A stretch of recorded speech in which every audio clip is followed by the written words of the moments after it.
صينية البسبوسة بقى التحفة ديت كلفتني 15 جنيه، بس كيس البسبوسة ب15 جنيه.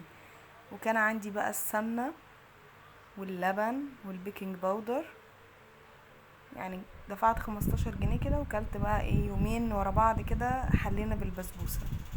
تعالوا نشوف عملناها ازاي. كيس البسبوسة ده اللي هو ماركريز، بحطه كده في بولة،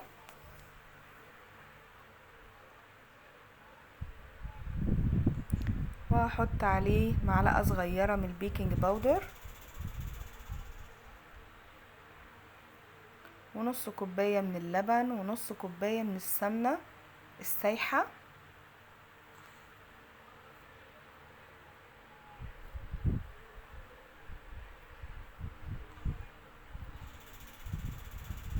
وهبسهم بقى كويس قوي لحد ما كل المكونات تدخل في بعضها. دي المعلقة الصغيرة البيكنج باودر،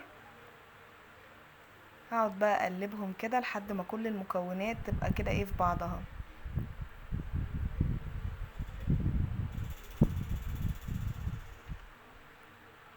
وهسخن فرني على درجة حرارة 200.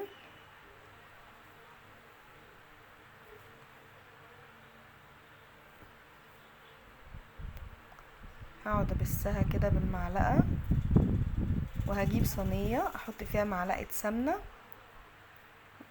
وافردها كده في الصينية، وهنزل بقى بالخليط بتاعي ده في الصينية المدهونة سمنة. سهلة جدا يعني. ونفردها بقى في الصينية كده عشان ما تبقاش سميكة، وندخلها في الفرن. اول ما تلاقيها احمرت كده من الجوانب كده بقى لونها ذهبي، نولع عليها الشواية. هنعمل بقى الشربات بتاعها. طبعا البسبوسة الشربات بيبقى سخن والبسبوسة سخنة. كوباية من السكر، كوباية ونص من المية. طلعت كده البسبوسة سخنة بقى مولعة من الفرن، وهنا الشربات خد غلوة، ورحت حطاه بقى كده على البسبوسة.